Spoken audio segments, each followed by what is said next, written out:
주시는 분이다 라는 제목으로 하나님 말씀을 증거했습니다. 게리 스멜리와 존 프랭크라는 사람이 쓴 축복의 선물의 책이 있습니다. 이 책에 보면 헬렌이라는 여인이 등장하는데요. 이 헬렌은 어려서부터 알코올 중독자인 아버지의 무자비한 학대를 받고 자라났습니다. 그녀는 집을 떠나면서 다시는 아버지를 만나지 않겠다고 다짐을 했습니다. 그리고 얼마 후에 예수님을 영접했습니다. 예수님 믿으면서 그녀의 삶이 변화되었습니다. 그렇지만 그녀의 성격은 변하지 않았습니다. 그녀의 까다롭고 비판적이고 날카로운 성격 때문에 주변의 사람들과의 관계에서, 가족과의 관계에서 어려움을 겪었습니다. 그래서 기도도 하고 성공도 하고 그렇게 해봤지만 좀처럼 이 성격이 변화되지 않는 것이었습니다. 그래서 어느 날 목사님과 상담하던 중에 이 문제의 뿌리를 발견하게 되었습니다. 그것은 아버지와의 관계가 깨진 것이었습니다. 그런데 너무도 어이없는 일은 자기가 그토록 싫어하는 아버지의 성격을 자기가 닮아가고 있다는 사실이었습니다. 그는 이 사실을 발견하고 놀라서 까무라치는 줄 알았어요. 이제 이 사실을 알았으니 어떻게 해서든지 아버지와의 관계를 풀어야겠다. 아버지 돌아가시기 전에 아버지를 찾아뵙고 이 관계를 풀어야겠다 생각해서 전화를 드리고 찾아뵙습니다. 드디어 아버지의 집 현관문에 도착했지만 계속 고민이 되었습니다. 아버지를 어떻게 볼 수 있을까? 만나서 무슨 얘기를 할까? 그러다가 초인종을 눌렀습니다. 띵동 띵동 띵동 띵동. 이윽고 아버지가 문을 열고 나오셨는데 깜짝 놀랐습니다. 어릴 때 보았던 그 거인 같은 아버지의 모습이 아니라 너무나 왜소하고 초라한 노인의 모습이 자기 앞에 보여졌기 때문입니다. 헬렌은 거실에 앉아서 아버지와 이런저런 이야기를 하다가 어렵사리 말을 꺼냈습니다. 오늘 그 말 하려고 왔잖아요. 아버지, 사실은 그동안 아버지를 정말 많이 미워하고 증오하며 살아왔어요. 이제 아버지께 용서를 구하니 저를 용서해 주세요. 한 번도 눈물을 보인 적이 없이 언제나 큰 소리로 말씀하던 아버지가 울면서 말을 했습니다. 헬렌, 내가 정말 너에게 그렇게 못된 아빠였니? 내가 네 마음을 그렇게 아프게 했었니? 내가 몰랐구나. 이제 나를 용서해 주길 바란다. 그렇게 아버지와 딸 사이에 극적인 화해가 일어났습니다. 예수님의 사랑으로 아버지를 용서하겠다고 결심하고 순종했더니 극적인 용서와 화해가 일어난 것입니다. 헬렌이 아버지와 헤어져야 할 시간이 되었을 때 자기도 모르게 아버지에게 사랑합니다 라는 고백을 했습니다. 그런데 그 순간 온몸에 전율이 흐르면서 무언가 깨달아지는 게 있었습니다.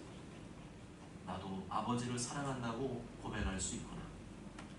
헬렌은 늘 아버지에 대해서 미움과 증오심을 가지고 살아왔습니다. 그러면서도 자기 속에는 아버지를 향한 애정과 아버지의 사랑을 받고 싶은 갈망이 공존하고 있음을 알게 됐던 것입니다.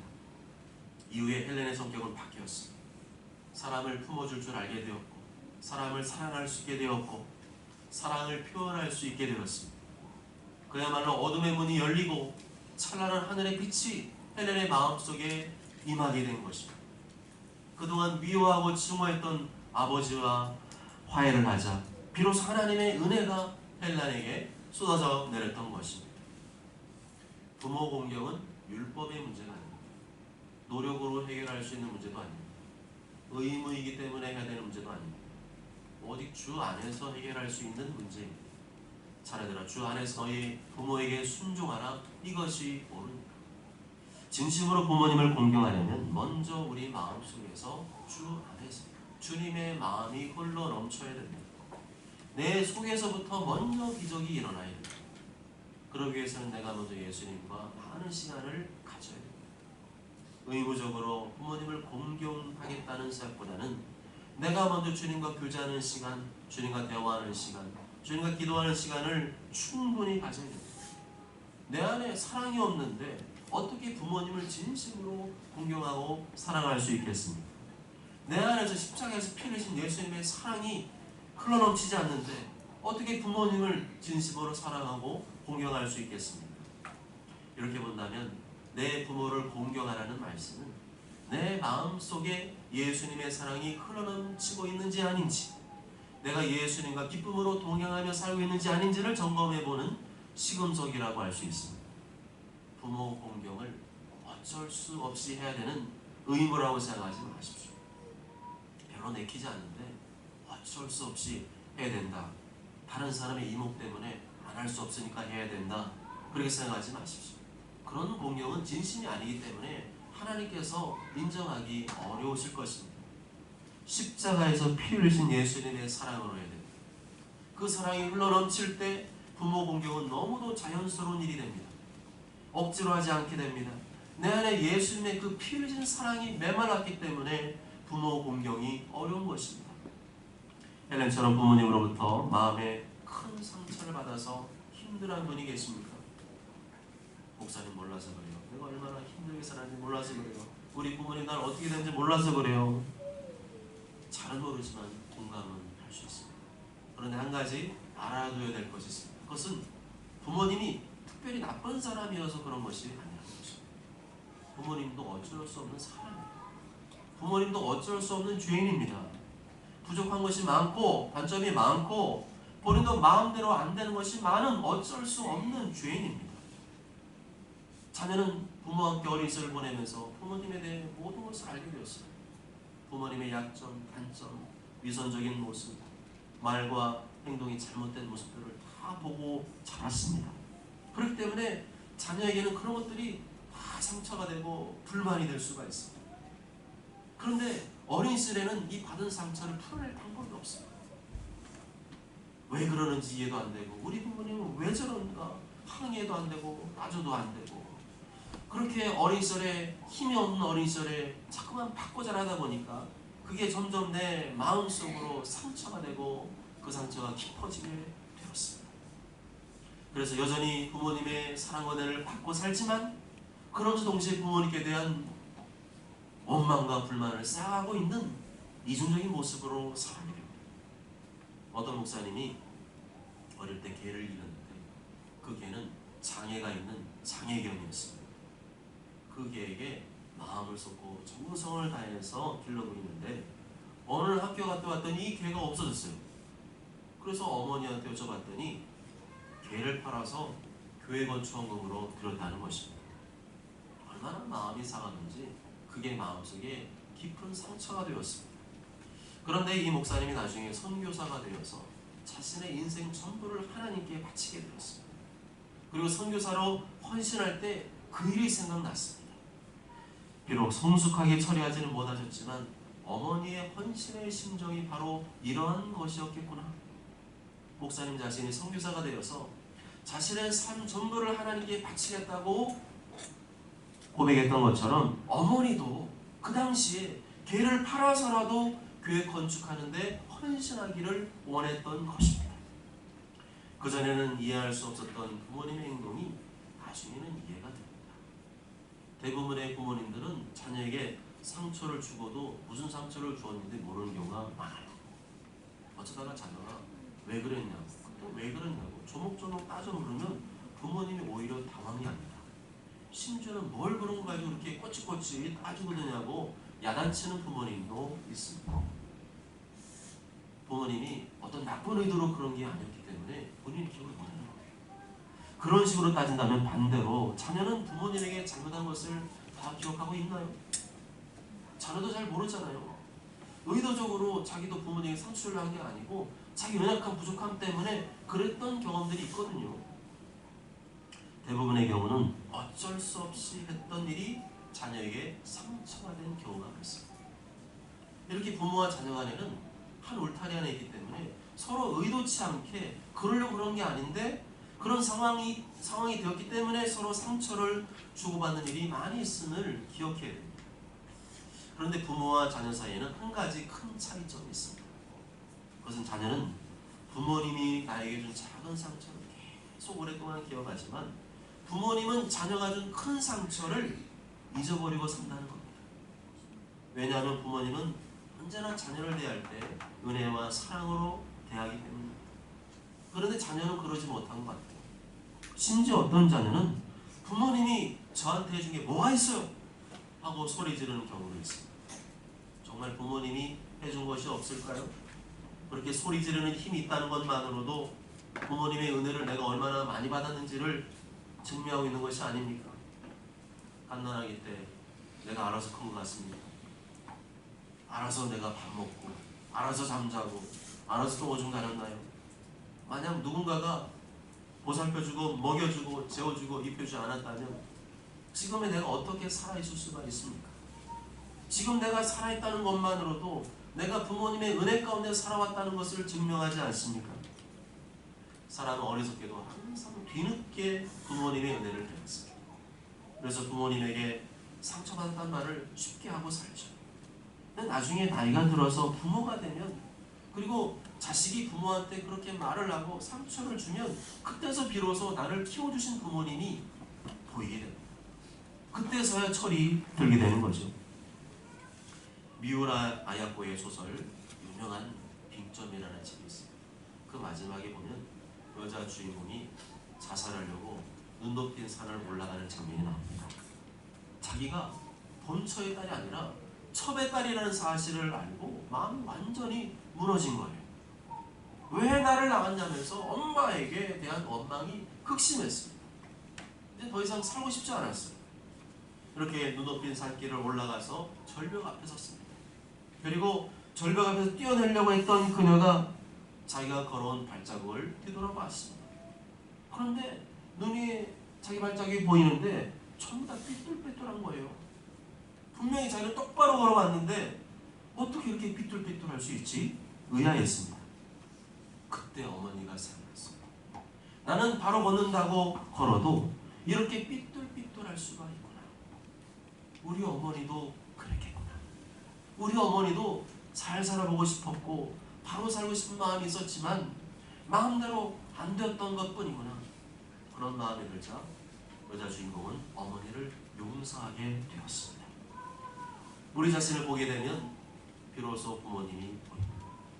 부모님도 완벽할 수 없는 존재이기 때문에 삐뚤삐뚤하게 사신 겁니다. 우리 부모님도 어린 시절에 이런저런 상처를 많이 받아서 나를 키우면서 바르게 살려고 했지만 삐뚤삐뚤하게 사신 것입니다. 성경은 자녀들에게 주 안에서 너희 부모에게 순종하라 말씀합니다. 주 안에서. 이 말은 어떻게 내가 주님 안으로 들어오게 되었는가를 생각하라는 것입니다. 나의 죄를 대신하여 예수님께 십자가 피 흘려 죽으심으로 내가 죄 용서받고 의롭게 되고 하나님의 자녀 되었음을 잊지 말고 그 사랑으로, 그 받은 사랑으로 부모님을 대하라는 것입니다. 예수님께서 삐뚤삐뚤하게 살아온 내 인생도 용서해 주신 것처럼 삐뚤삐뚤하게 살아온 우리 부모님도, 가족도, 자녀도, 배우자도 예수님의 사랑으로 바라보면 다 이해가 되고 용서가 될 수 있다는 것입니다. 예수님 믿는 사람에게 용서하지 못할 사람은 아무도 없습니다. 부모님으로부터 어떤 상처를 받았든지 본 나이가 얼마나 잘못했든지 상관이 없습니다. 우리가 하나님께로부터 받은 그 용서와 사랑은 우리 부모님으로부터 그 누군가로 받은 상처와 아픔을 뛰어넘고도 남습니다. 부모님이나 누군가가 나에게 잘못했다고 말하지 않아도, 부모님이나 누군가가 내 마음의 상처를 풀어주지 않아도 괜찮습니다. 예수님께서 내 마음 풀어주시면 되는 줄 믿습니다. 이사야 61장 1절에 보면 나를 보내사, 예수님을 보내사 마음이 상한 자를 고치노라고 말씀합니다. 이것은 예수님이 이 땅에 오실 때 하실 일에 대한 예언이죠. 예수님이 땅에서 무슨 일을 하신다고요? 마음이 상한 자를 고쳐준다는 겁니다. 마음에 어떤 상처 아픔이 있다 할지라도 예수님께로 가져가면 그 사람들한테 잘못했다고 빌지 않고 나에게 용서를 구하지 않아도 예수님께서 고쳐주시면 그 상처가 놓아지고 싸매어진다는 것입니다. 아멘. 그러므로 겉으로만 부모님을 공경하는 것은 불법입니다. 예수님께 그 어떤 상처 아픔을 가져가면 예수님이 고쳐준다고 말씀했는데 여전히 내가 부모님을 용서하지 않고 있다면 예수님과 그분의 말씀을 따르지 않는 불법을 저지르고 있는 것입니다. 잘 안 된다고요? 잘 안 된다고 말하지 말고 예수님께 기도하십시오. 그러고 싶지 않다고 반항하지 말고 예수님께 기도하십시오. 마음이 상한 자를 고쳐주시는 예수님께 기도하십시오. 부모님이나 그 누군가에 받은 상처와 아픔을 예수님께 말씀드리십시오. 그럴 때 예수님께서 상한 내 마음을 고쳐준 줄 믿습니다. 예수님의 마음의 상처 아픔을 치료해 준 줄 믿습니다. 왜냐하면 예수님은 마음이 상한 자를 고쳐주는 분이기 때문입니다. 그렇게 해서 부모님과의 관계를 풀어야 됩니다. 인간관계를 풀어야 됩니다. 그래야 축복의 문이 열립니다. 마음에 응어리가 있고 용서하지 못하는 마음이 있고 고집스럽고 완고한 마음이 있기 때문에 축복의 문이 닫혀있는 것입니다. 부모님의 신앙이 약할 수 있습니다. 성격이 거칠거나 구세될 수 있어요. 가부장적이고 섬김만 받으려 하고 대접만 받으려고 하는 분일 수 있습니다. 그럼에도 우리 부모님에게는 나에게 복을 빌어줄 권세가 있다는 사실을 아십니까? 아무리 미숙한 부모님의 기도를 할지라도 부모님이 자녀에게 빌어주는 복은 자녀가 받을 수 있는 최고의 복입니다. 자녀에게는 부모님이 빌어주는 복이 필요합니다. 그렇게 부모님이 나에게 복을 빌어줄 때 그 복이 나에게 임하는 것입니다. 그러려면 부모님을 대하는 태도가 바뀌어야 됩니다. 부모님을 주 안에서 용서하고 주 안에서 사랑해야 됩니다. 부모님의 부족함과 단점만 보지 말고 그분의 장점과 은사, 어렵고 힘든 중에도 나에게 베풀어 주신 그 은혜와 사랑을 기억해야 됩니다. 부모님이 느끼기에 진짜로 복을 빌어주고 싶을 정도로 최선을 다해 부모님을 효도하고 공경하시기 바랍니다. 아무리 막무가내의 부모님이라도 말이 안 통하는 부모라 할지라도 자녀가 그렇게 효도하고 공경하는데 어찌 그 자식이 잘 되기를 기도하지 않으시겠습니까? 내가 지금 어떤 형편에 있든지 나는 부모님의 은혜를 받은 사람입니다. 부모님이 나를 낳아주시고 길러주셨습니다. 그런데 그 은혜를 잊어버리고 부모님을 함부로 대하고 막대한다면 하나님께 복을 받을 생각을 하지 말아야 됩니다. 또한 부모를 거역하고 함부로 대하고 공경하지 않는 것은 하나님 앞에서 심판의 대상이 됨을 잊지 말아야 됩니다. 부모를 업신여기고 학대했으면서도 나는 예수님 믿으니까 천국 갈 것이라는 생각을 하지 말아야 됩니다. 저가 아무리 예수님 믿어도 하나님 아버지 뜻대로 행하는 자라야 들어간다고 말씀했기 때문입니다. 하나님께서는 부모가 자녀한테 잘해주면 복을 준다 말씀한 적이 없어요. 자녀 사랑은 저절로 되거든요. 오히려 자녀 사랑이 너무 지나쳐서 문제죠. 내 부모를 공경하라. 그리하면 내 하나님 여호와가 내게 준 땅에서 내 생명이 길고 복을 누리리. 이 말씀은 저절로 안 되기 때문에 명령하신 겁니다. 저절로 안 되기 때문에 하나님께서 복을 벌어서라도 그렇게 하라고 명령하신 것입니다. 혹시 지금 부모님과 갈등한 분이 있다면 하나님의 말씀에 순종하여 내가 먼저 용서와 화해의 손길을 내미시기 바랍니다. 마음속에 조금이라도 그런 화해와 용서의 마음이 있다면 그 마음이 바로 하나님 주신 마음인 줄 믿습니다. 내가 하려고 하면 힘을 주십니다. 내가 말씀에 순종하려고 마음먹고 순종의 걸음을 떼면 하나님께서 걸어가게 하십니다. 마침내 약속하신 하나님의 복을 경험하게 하십니다. 사랑하는 여러분, 부모님께 대한 원망, 불평, 섭섭함, 미움, 지금 그런 생각이 있다면 지금 당장 버리시기 바랍니다. 누군가에 대한 그런 생각이 있다면 지금 당장 버리시기 바랍니다. 그런 생각은 낡은 생각이에요. 구닥다리 생각입니다. 예수님 믿기 전의 생각입니다. 이제는 불법입니다. 그런 구닥다리 같은 생각이 내 앞길에 방해가 되지 않게 하십시오. 하나님의 복을 받는데 장애가 되지 않게 하십시오. 축복의 문이 닫히지 않게 하십시오. 그런 것은 다 불법입니다. 부모님을 사랑하고 공경하는 것만이 합법인 줄 믿습니다. 그리고 이제는 내 부모를 공경하라 하신 하나님의 말씀에만 집중하십시오. 부모님께서 나를 낳아주시고 기르신 은혜만 기억하고 내 부모를 공경하라 하신 그 말씀에만 집중하십시오. 그렇게 순종하며 살아갈 때 하나님께서 복의 문을 열어줄 믿습니다. 모두 저는 모두 다 오늘 어버이 주일을 맞아 그동안 부모님께 대한 원망, 불평, 미움과 중의 마음이 있었다면 예수님께 나아가 고침 받으시고 계명을 따라 부모님을 잘 공경하심으로 하나님의 약속하신 복을 다 누리게 되시길 주님의 이름으로 축복합니다. 아멘.